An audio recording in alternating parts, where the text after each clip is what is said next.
अस्सलाम वालेकुम।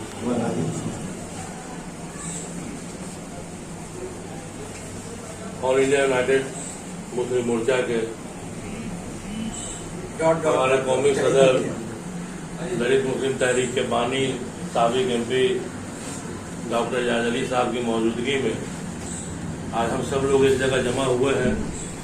हमारे भाई दिल्ली के प्रभारी हैं, मोर्चा के बहुत ही जुझारू व एक्टिव कर्मठ, जो हम लोगों का बिहार में एक्टिविटी रही है कि अपने से ही पोस्टर साटिए, हैंडबिल बांटिए, बैनर लगाइए, हम मंच पर खड़ा होकर अपनी बात को भी कहिए। वो जो मिजाज डॉक्टर साहब ने मोर्चा के लोगों का बनाया, उसी तरह के साथी हाफिज गुलाम सवर साहब भी हैं, जिन्होंने दिल्ली में काफी इस काम को आगे बढ़ाया है। हमारे भाई आलिम कुरैशी साहब हैं, अफ्ताब आलम साहब हुए, सलाउद्दीन साहब हुए, सराज साहब हुए, प्रमोद साहब हुए, शमशाद खान साहब हुए, इजली साहब हुए। सारे लोग तो जान ही रहे हैं। सब लोगों के साथ बैठे हुए हम लोग यहाँ पर इकट्ठा हुए, एक मशवरे के लिए इकट्ठा हुए। मिजाज तो मोटा मोटी बन ही रहा, लेकिन डायरेक्ट होता है कि हमने ये सोच लिया और अपनी बात को कह दिया कि ये करना है, तो उससे बेहतर हुआ कि मशवरे में खैर हो सकता है कुछ ऐसी बात ऐसी आ जाती, आप लोग ऐसी बात रख देते कि हम लोगों को सोचना पड़ता है कि हम जो सोच रहे हैं वो गलत है, आप जो कह रहे हैं वो सही है। तो ये मिला जुला कर जो यहाँ पर जो बात आई, वो बात यही आई कि जो हम लोग सोच रहे हैं, जिस तरफ आप लोग भी ऐसा समझ रहे हैं। हम सिर्फ इतना कहेंगे कि जिस वक्त हम वोट देने के लायक हुए थे, तब एक परंपरा चली आ रही थी कि बाप दादा जो है वो जाकर पंजा साहब को वोट दिया करते थे। हमको भी अधिकार हुआ वोट देने का, तो गए पंजा पे जाकर निशान डाल। लेकिन जब 1990 से बिहार में और पूरे मुल्क में चारों तरफ दंगा, तो पहले भी होता रहा था, लेकिन भागलपुर का दंगा हुआ, बहुत जबरदस्त हुआ। तो जो कांग्रेस को लोग वोट दिया करते थे, उसके खिलाफ एक मोर्चाबंदी हुई और यहाँ जनता दल एक राष्ट्रीय स्तर पे पार्टी का गठन हो गया। जनता दल जब गठन हो गया तो सारे लोग जो कांग्रेस से बिक के वो इस तरफ चले गए, इधर चले गए। तो उस वक्त जब सरकार बनी तो आपको पता होगा केंद्र में बीपी सिंह की भी सरकार को समर्थन बीजेपी का था और बिहार में लालू जी की भी सरकार को समर्थन बीजेपी का, और माननीय गुलाम सवर साहब बिहार में असेंबली स्पीकर थे, जो बहुत ही कमजोर सरकार को चलाने का काम उन्होंने किया। उस वक्त अगर आपको किसी से नफरत था तो वो पार्टी थी कांग्रेस, क्योंकि आजादी से अब तक जो भी जड़ बोया है वो कांग्रेस ने बोया है। आज हमको सबसे ज्यादा नफरत भारतीय जनता पार्टी से हो सकता है, लेकिन सबसे ज्यादा वो काम जिससे हमको नुकसान हो, बर्बाद हो, वो काम कांग्रेस ने किया। सबसे पहले 1949 में जब संविधान लागू हो रहा था तो हमारे संवैधानिक अधिकार से बाहर कर दिया। बाबा साहब अम्बेडकर ने आइन की दफा 341 के जरिए जो सहूलियात दिया, सबसे पहले वहां मजहबी पाबंदी लगा दी, आप वहां से बाहर हो गए। जितने भी रास्ते थे उससे आगे बढ़ने का वहां पे ब्रेक हो गया, वहां खत्म हो गया। उसके बाद बाबरी मस्जिद में जाकर के ताला लगवा दिया। हिंदू महासभा के लोग खिलाफ चले गए तो उनको कहा कि देखो उससे बड़ा काम इधर कर दिया, ये ताला लगाया है, इनको समझा लिया। पटेल साहब ने आरएसएस को प्रतिबंधित कर दिया कि ये ऐसी संगठन है जो देश को बर्बाद कर देगा और यहाँ नफरत का माहौल पैदा हो जाएगा, गांधी का हत्यारा है, ऐसे संगठन को यहाँ पनपने नहीं देना चाहिए। बाद में कांग्रेस ने ही, नेहरू ने उसको फिर प्रतिबंध को हटा दिया। आज वहां से कहां पहुंच गई। इस तरह से होते होते 89 में फिर उसी कांग्रेस ने शिलान्यास कर दिया। जब शिलान्यास कर दिया फिर एक माहौल खराब हो गया। तभी इस बीच में बीपी सिंह ने, आपको याद होगा कि 1990 में मंडल कमीशन को सामने लाया। पूरे हिंदुस्तान के लोग चाहते थे कि मंडल इम्प्लीमेंट हो जाए, तो अडवाणी जी कमंडल लेके निकल गए। जो कमंडल लेके निकले और फिर से जो दंगा भड़का, तब लोग भारतीय जनता पार्टी के खिलाफ हुए। उसके बाद भारतीय जनता पार्टी ने बीपी सिंह से वहां सत्ता छीन लिया, यहाँ लालू जी सत्ता छीन लिया, और लालू यादव को पता था कि अगर हम अडवाणी को गिरफ्तार नहीं करेंगे तो मुलायम सिंह यूपी में गिरफ्तार करेंगे। तो सिर्फ उसने ये सेहरा अपने नाम बांधने के लिए गिरफ्तार कर लिया। मैं इस तरफ थोड़ा डिटेल में इसलिए जा रहा हूं कि थोड़ा सा पीछे भी हम लोगों को सोचना होगा कि कैसे कैसे क्या क्या होगा। उसके बाद इन लोगों ने, जो समाजवादी विचारधारा के लोग थे, जो सोशल जस्टिस के बेस पर यहाँ आए थे, इनका फ्यूचर हो गया अपने अपने वंशज को विरासत देना। ये भूल गए लोग के आंदोलन को, कर्पूरी के आंदोलन को, अम्बेडकर के आंदोलन को भूल गए कि उन लोगों ने जो लड़ाई लड़ी है, जिसका फल इनको मिला है, इस लड़ाई को हम आगे बढ़ाएं कि आने वाली ये कमजोर तबके की जनता है उसको ये फल मिले। ये लेके चले गए अपने वंशज की। आप देख लीजिए, पूरे हिंदुस्तान में जनता परिवार टूट गया। वहां एक एक चेहरा, लालू यादव मुख्यमंत्री बन गए, नीतीश कुमार जौहर अलग हो गए, फिर रामविलास अलग हो गए, बाद में लालू यादव खुद अलग हो गए, जनता दल शरद यादव के हाथ में रह गया। यही हाल आपका यूपी में हुआ, यही हाल आपका कर्नाटका में हुआ, या उड़ीसा में हुआ, इधर भीतर हो गया। फिर यही लोग, पहले कांग्रेस खराब थी, बीजेपी ठीक थी, इन्हीं लोगों ने कहा कांग्रेस सही है, बीजेपी खराब है। फिर इन्हीं में से जिन लोगों का ना बना, वो लोग चलेगा कि कांग्रेस ये सब खराब है, बीजेपी ठीक है। जब अटल बिहारी वाजपेयी की सरकार थी, तब एक वोट देना था रामविलास जी को, डिप्टी प्राइम मिनिस्टर का ऑफर हो रहा था, नहीं दिया। क्या नहीं देंगे, सरकार जाती है तो जाए। गुजरात में भयंकर सांप्रदायिक दंगा हुआ, आप आके कहते हो कि हमने केंद्रीय मंत्रिमंडल से इस्तीफा दे दिया, उस दंगा को बर्दाश्त नहीं करेंगे। आज आपकी पॉलिसी क्या हो गई है? मेरा ये कहना है कि नीतीश कुमार 2005 से अब तक बिहार विधानसभा में मुख्यमंत्री रहे हैं, लेकिन वो भारतीय जनता पार्टी की मदद से रहते हुए भी भारतीय जनता पार्टी को बिहार में पनपने नहीं दिया। बीजेपी से ज्यादा सीटों पर इन्होंने चुनाव लड़ा, ज्यादा सीट इन्होंने जीता। बीच में जो नरेंद्र मोदी का चेहरा सामने आया था, जो उसके चेहरे से कट्टरता दिखी थी, सारे लोग प्रभावित हो गए थे कि नहीं, इस आदमी को नहीं आना चाहिए। बीजेपी में और भी लोग थे, वाजपेयी साहब थे, और भी लोग थे, उनसे थोड़ा बहुत लोगों का लगता था कि चलो ये आदमी है उस पार्टी का, उस मिजाज का, उतना कट्टर नहीं है जितना मोदी का चेहरा सामने आता। तो वैसे हालात में नीतीश कुमार को भी लगा कि नहीं, हमको अब सोचना चाहिए। तो जो आदमी 25 साल रहा है बीजेपी के साथ, केंद्रीय मंत्री रहा, सब कुछ किया, वो आगे आरजेडी के साथ, उसमें भी डॉक्टर आजाद अली का इंपॉर्टेंट रोल है। ये दोनों समाजवादी विचारधारा को, सोशल जस्टिस फोर्स को यूनाइट करने का काम अगर किया है, दोनों तरफ पहल किया तो डॉक्टर आजाद अली ने किया। ये लोग इनकार करेंगे, जो करे, ये अंदर की बात है जो हम लोग जानते हैं।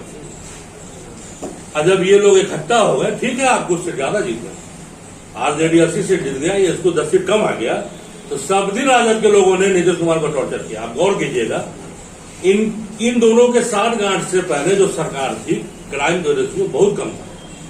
इन दोनों के 60 गांठ से जो सरकार बनी, उसके बाद रेशियो बढ़ गया। पटना का गोलमित्रा रोड जो दवा मंडी है, वहां के लोग त्राहिमाम करते थे कि हम कैसी सरकार को ले आए। रोज वहां रेट पर रखा तो नकली दवा बरामद हो रही है, 50,000 1 लाख रुपया मिल गया तो सब दवा असली हो जा रही थी। सिविल सर्जन का था कि हमको पैसा पहुंचाना, स्वास्थ्य मंत्रालय इनके पास, मुख्यमंत्री इनको नहीं मिला तो हेल्थ मिनिस्ट्री इनको मिला, फाइनेंस मिनिस्ट्री इनको मिला, पथ मंत्री इनको मिला, जितना मलाईदार मंत्रालय था इनको मिला, उगाही शुरू हो गई। और नीतीश कुमार का उस पर कंट्रोल नहीं हो रहा, नीतीश कुमार पर दबाव बना हुआ है। तो इन्होंने मजबूर कर दिया, आज आप पलटू कहते हैं, आपने मजबूर किया फिर से उसको वापस वहां जाने के लिए। तो खैर, ये मेरा कहने मतलब ये इन लोगों का सब सियासी प्रॉब्लम है, हमें इससे मतलब नहीं। हमें इससे मतलब है कि आजादी से अब तक अगर हमारे लिए किसी ने कुछ किया है तो वो सिर्फ दिखता है नीतीश कुमार का किया हुआ दिखता है। 1990 से 2005 तक लालू प्रसाद यादव जी ने सिर्फ इस नाम पर सत्ता सुख पाया कि भारतीय जनता पार्टी को हम सत्ता में नहीं आने देंगे, तुम हमको वोट देते रहो।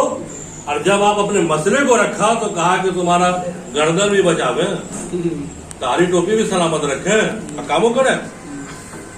बहुत सारे हमारे मदरसा के लोग जो वहां के स्टाफ थे, जो वहां के टीचर थे, जब आते थे बेली रोड पर अपना आंदोलन करते थे तो लाठी बरसती थी। जब उनका डेलीगेशन जाता तो कहता टोपीदारी सलामत है ना, हो गर्दनवा है ना बचल, अब वो बचाओगे और कामों खोजोगे। नीतीश कुमार ने तो ऐसा कभी नहीं कहा कि हम यहाँ दंगा नहीं होने दे रहे हैं, हम आपकी सुरक्षा कर रहे हैं। हमें तो नहीं लगता कि आज तक कहा है। लेकिन कोई कह दे कि इस 15 साल में भारतीय जनता पार्टी के साथ रहते हुए भी कहीं बिहार में किसी कोना में दंगा तक हुआ हो? प्रयास बहुत हुआ है, कोशिशें की गई है कराने के लिए। इन्हीं लोगों ने कोशिश किया है, जो लोग इस नाम की रोटी खाते रहे थे, इन्होंने कोशिश किया है। रामनवमी, मुहर्रम, दुर्गा पूजा, मुहर्रम एक साथ जब जब आया है तो बहुत गांव में टसल कराया गया है, लेकिन 2 से 3 दिन के अंदर में नीतीश कुमार ने हैंडल करके कंट्रोल करके दिखाया है। हम मानते हैं कि माली नुकसान हुई है हमारी, लेकिन जानी नुकसान नहीं होने दी।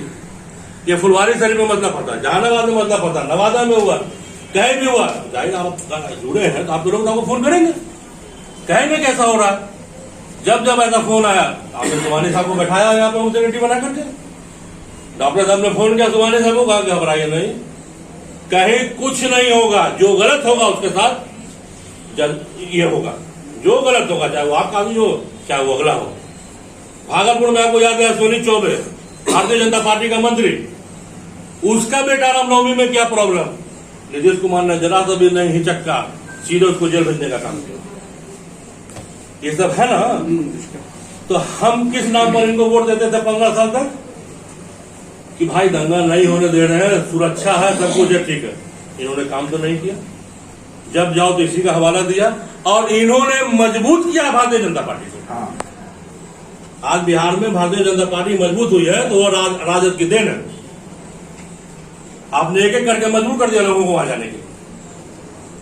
दूसरी तरफ हम ये कहना चाह रहे हैं कि आज जो हमारे बीच में जो लोग हैं, अगर उनको जगह दिया है तो नीतीश कुमार ने दिया, अगर उसने अंसारी को दिया, रायन को दिया, कुरैशी को दिया, मंसूरी को दिया, तो शेख को भी दिया, सैयद को भी दिया, पठान को भी दिया। लेकिन आरजेडी ने सिवाय शेख और पठान के किसी को नहीं। आप इंसाफ कीजिएगा तो सबके साथ कीजिएगा ना। इस आदमी ने शरीफ कुरैशी को अगर चेयरमैन बनाया तो सोनू कुरैशी को भी बनाया, इलियास कुरैशी को, उस्मान हलालखोर को अटल पिछड़ा आयोग का सदस्य बना दिया। जो बखो जिसको आप कहते हैं दलित है, जो आप साथ बैठाने में लोग तैयार नहीं होते समाज में, आज मोर्चा का वर्कर था वो, बिहार शरीफ जो नीतीश कुमार का गृह जिला है, वहां का पार्टी का नगर अध्यक्ष बना दिया एक बक्को मुसलमान को। आप समझते हो उसका सीना छप्पा इनका हो गया। उसी तरह से एमएलसी बनाने का काम किया, चेयरमैन बनाने का काम किया। अगर अनिसुर रहमान बनते हैं चेयरमैन तो इलियास कुरैशी भी बने चेयरमैन। जितना आपका बोर्ड निगम है, चाहे माइनॉरिटी कमीशन हो, अत्यंत पिछड़ा कमीशन हो, पिछड़ा कमीशन हो, शमसुद्दीन आजाद भी मेंबर बन रहे हैं, तो लियाकत मंसूरी भी मेंबर बन रहे हैं, साइन परवेज मंसूरी भी मेंबर बन रहे हैं। तो सब लोगों को कोशिश किया कि नुमाइंदगी भी मिले। मदरसा का जो फुरकानिया उस्तानिया का जो डिग्री है, मैट्रिक +2, उसको बिहार स्कूल एग्जामिनेशन बोर्ड के इक्वालिटी, उसको समानता उसको दे दिया। अब पुलिस की दरोगा की जो बाहरी निकली, दोनों डिग्री को समान अधिकार मिल गया। आप मदरसा से तालीम लेकर आए तो भी आप दरोगा बन सकते हैं। टीचर की बाहरी निकली, आप वहां अप्लाई कर सकते हैं। उर्दू एकेडमी में जो फंड होता था उसको बढ़ा दिया। हमारे बच्चे को तालीमी लोन दे दिया। हमारे बच्चे को जो बेरोजगार है उनको जो फंडिंग किया ताकि आप कर्ज लीजिए सरकार से, रोजगार कीजिए, छोटे छोटे रोजगार को बढ़ावा दिया। जितने खानका है करोड़ों रुपया दिया। आज देखिए तो खानका चमन हो गया। आज इन उलमा इकराम को भी तो आगे आना चाहिए जिन्होंने फायदा लिया है। इनके वजह से वो योजना खत्म हो गई जो हुनर का एक बढ़िया योजना नीतीश कुमार ने लाया। हमारे बच्चियों को सिखाया कि कैसे सिलाई कटाई बुनाई होगा। आज जब सिखा दिया तो कहा कि इसका इस्तेमाल कैसे होगा, तो औजार का योजना लाए। लेकिन जिन लोगों को दिया चलाने के लिए वो कागज पर खाली दिखा करके पैसा खाने लगे। हमारे ही लोगों ने ऐसा गलत काम किया। क्या कीजिएगा उसको? ये सही कहा अभी भाई ने कि तालीमी मकतब मरकज डॉक्टर एजाज अली ने नीतीश कुमार ने कान में जाकर समझा दिया था कि आप ऐसा कीजिए कि बच्चे मकतब तक नहीं जाएंगे, स्कूल तक नहीं जाएंगे, आप स्कूल को बच्चे तक पहुंचा दीजिए। तो पूछा वो कैसे? इन्होंने कहा कि हमारे यहाँ जो गांव है ना, गांव में एक सिस्टम है कि करीब करीब लोगों के घर के बाहर में दलान होता है और दलान में लोग बैठका करते हैं, मेहमान नवाजी करते हैं, बैठक करते हैं, लोग जमा होते हैं। तो वो आप प्लेस को चुन लीजिए हर गांव में कि उस जगह पे जो है इन लोगों का जो है बच्चों का एक जगह जमावड़ा हो जाएगा। एक टीचर पाली कर दीजिए, 1000 को दे दीजिए, वो हिंदी इंग्लिश उर्दू हिसाब से जानने वाला हो, बच्चे को पढ़ाए, कम से कम बेस तो मजबूत होगा, बुनियादी तालीम उसको मिलेगा। नीतीश कुमार को ये अच्छा लगा।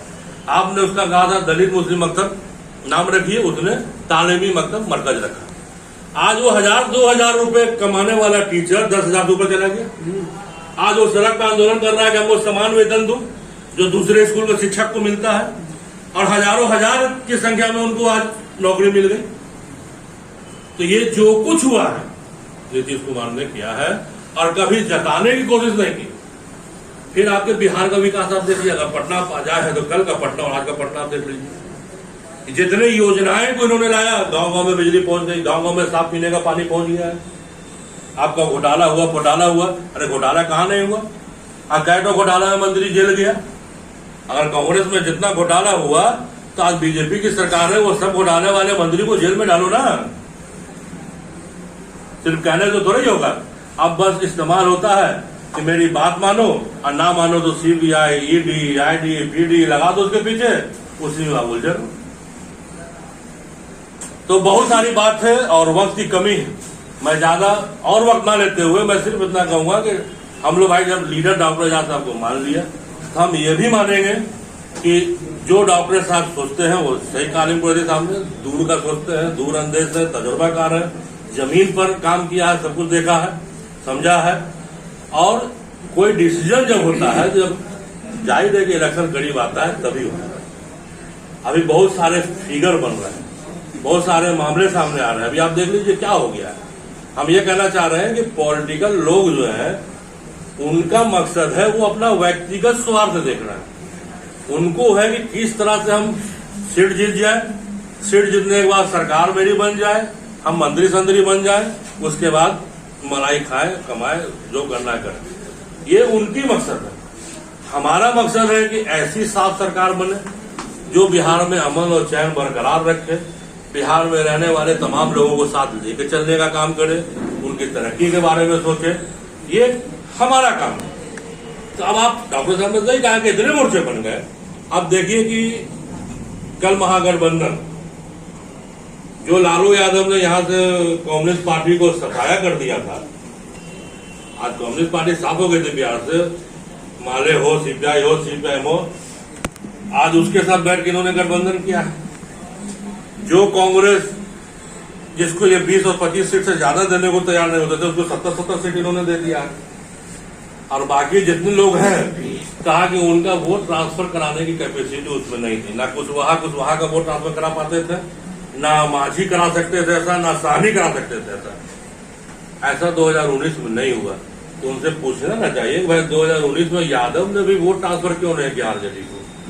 अगर यादव भी आपको वोट दिए होते तो आप सुन पर क्यों आउट हो गए? ये तो सच है ना कि मुसलमान 100% वोट आपको दिया है। लोकसभा चुनाव में 2019 में 100% वोट आपको मुसलमानों ने दिया, इससे इनकार है क्या? तो आप सुन पर कैसे आउट हो गए? यादवों का वोट कहां चला गया?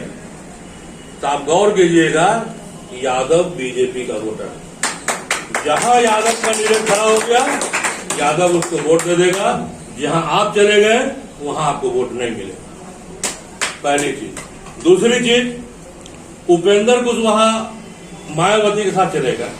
मायावती का भाई उसका तो वोट पक्का है, तो वो तो जहां सिंबल रहेगा हाथी का, लोग बोलता है उसका। हम नहीं जानते हैं कि कौन प्रत्याशी आया, हम बस इतना जानते हैं कि मेरा चुनाव चिन्ह हाथी है, हमको उस पर मुहर लगाना। वो वोट तो पक्का है, लेकिन कुशवाहा का करेंगे वहां जाकर के फिर?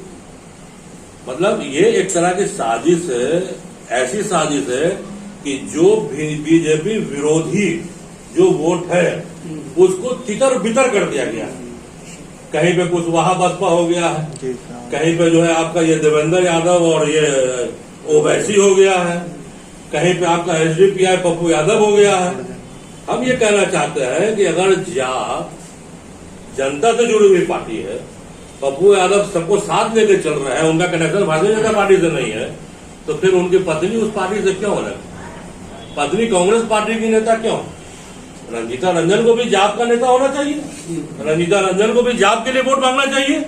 तो जब तुम्हारी पत्नी को तुम्हारी पार्टी पर भरोसा नहीं है तो बिहार के अवाम तुम पर भरोसा क्यों करे? आपने वो जिस एसडीपीआई के सेक्रेटरी को ओखला में मालूम है 24 वोट आया था, सिर्फ 24 रहमानी साहब को 24 वोट, ओनली 24 वोट। बताइए तो क्या हैसियत उस पार्टी की। तो ऐसे ऐसे लोगों को जो आपने लेके मोर्चाबंदी किया, आप क्या करेंगे? आप सिवाय वोट बर्बाद करने को कुछ नहीं करेंगे। इसलिए हम मोर्चा ने ये डिसीजन लिया कि ठीक है, हम जनता दल यूनाइटेड के समर्थन में हैं, हम चाहेंगे कि नीतीश कुमार सब सीट जीतते, मजबूत मुख्यमंत्री बनकर सामने आए, लेकिन जहां वो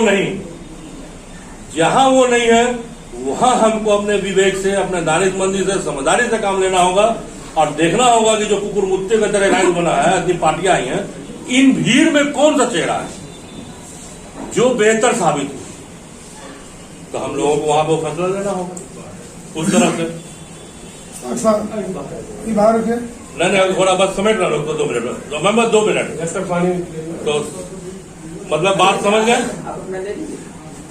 समझ गए कि इस तरह का मामला है कि जहां जनता दल यूनाइटेड का कैंडिडेट है वो अंधा, लूला, लंगड़ा, बहरा जो भी होगा, हम अपना वोट तीर छाप को देंगे। और जहां कैंडिडेट तीर छाप का नहीं होगा, हम वहां देख लेंगे कि उस भीड़ में बेहतर कौन है, जो बेहतर होगा हम उसको चाहेंगे कि वो चुनाव जीते। किसी भी तरह से हमारा वोट ना बटे, बर्बाद ना हो। उसके बाद जब ये सत्ता में आएंगे तो हम ये चाहेंगे कि डॉक्टर साहब का एक मिजाज है, डॉक्टर साहब का मिजाज है, मूवमेंट में रहते हैं, सियासत से दूर रहते हैं। तो आप अपने मिजाज को बदलिए और जो सत्ता आप जिसको दिलाते हैं, अपने लोगों को भी उसके करीब ले जाइए और अपने लोगों का भी उनसे काम कराइए, उनको भी आगे लाइए। प्रमोद जी ने ठीक कहा कि जवानी से अब वो आ गए बुढ़ापा की हो, तब बुढ़ापा की हो जब आ गए तब उसके हिसाब से जो होना चाहिए वहां पर, अब वो हिस्सेदारी की बात होनी चाहिए, वो भी मिलना चाहिए। मैं इसका समर्थन करते हुए अपनी बात को खत्म करता हूं। हमारे भाई हाफिज गुलाम सोबर साहब हैं, अपनी बात को कुछ ये भी रखेंगे। हमारे साथी लोग भी आ गए मीडिया के, 2 बजे का टाइम